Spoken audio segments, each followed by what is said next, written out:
देखो मैंने आपको क्या बताया था सबसे पहले चैप्टर नंबर 3 में, ये एक तरह ग्राफ समझो या जो भी तुम्हें समझना है वो समझो, इसको याद करना पड़ेगा।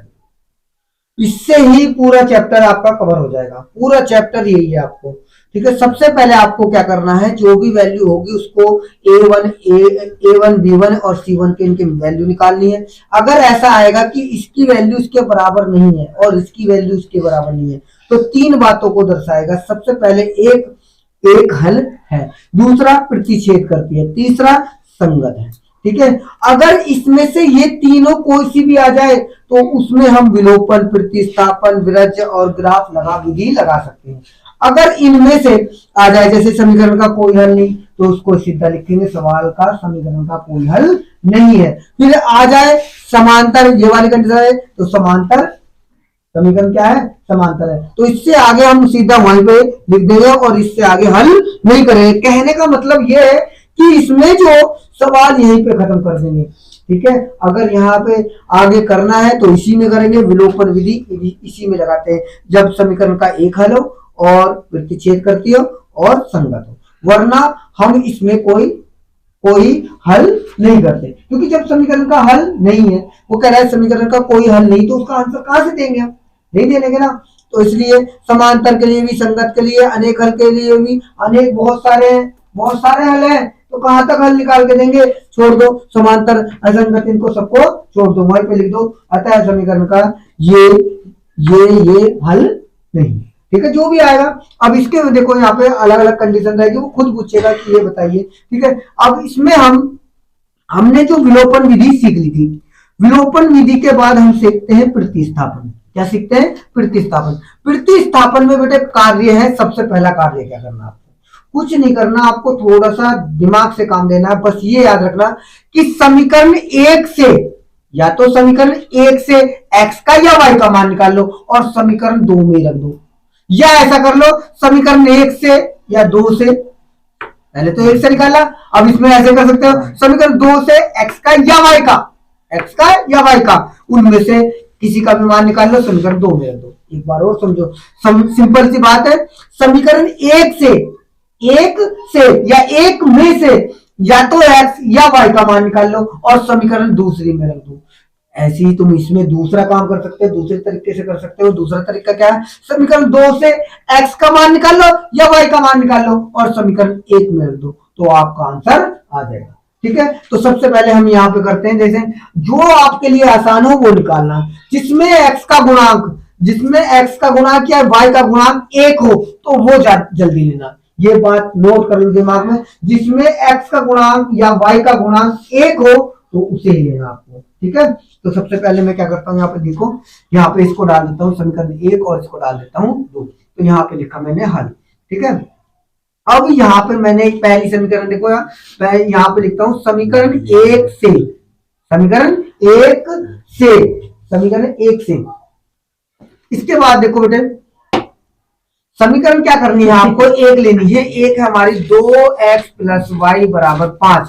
बेटा ये देखो, या तो तुम इसका निकाल लो x का मान या y का निकाल लो, एक का निकाल लो किसी का, तो मैं तो y का निकाल लूंगा। जिसका गुणांक एक हो ना, यहाँ पे गुणांक एक है तो वो ही निकालना, अगर एक गुणांक एक नहीं है तो तुम्हारी मजबूरी है कि तुम्हें उसका मान निकालना, किसी का निकाल लो, कोई फर्क नहीं पड़ता। यहाँ पे गुणांक एक है तो मैं ये पहले निकाल लूंगा, ये क्या में लिखा है इधर प्लस में, तो क्या में जाएगा माइनस में, तो बेटा ये y बराबर 5 माइनस के 2x।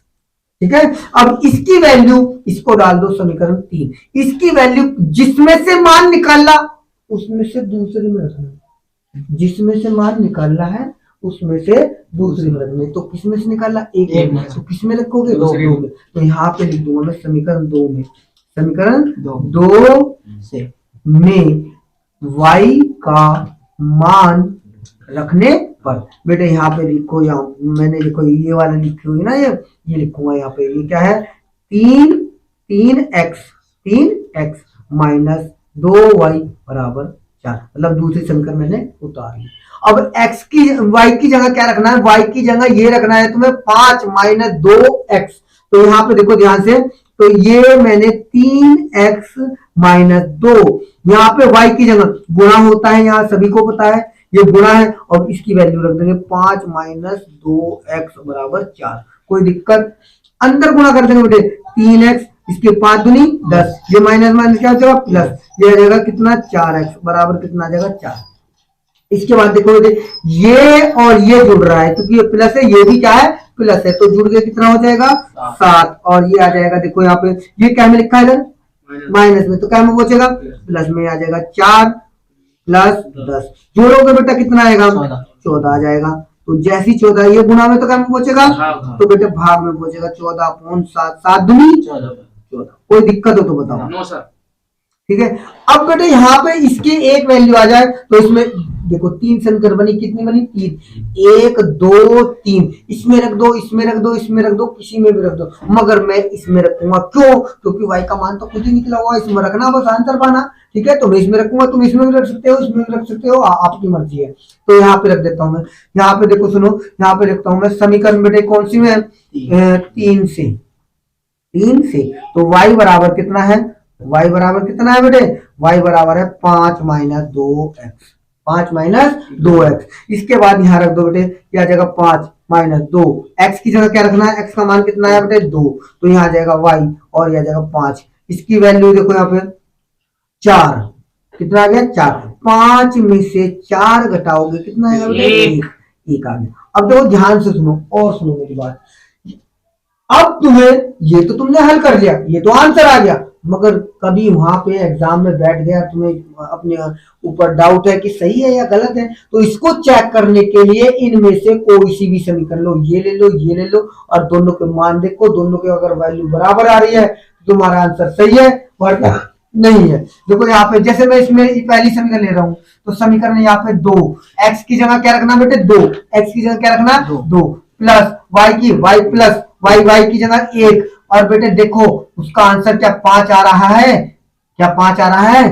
ठीक है, तो यहाँ पे देखो 2 दूनी 4 प्लस 1 और यह आ जाएगा 5, दोनों को जोड़ा तो कितना आया बेटे 5 बराबर 5, दोनों बराबर आ रहे हैं, दोनों क्या आ रहे हैं बराबर आ रहे हैं, तो आंसर बिल्कुल ही सही है।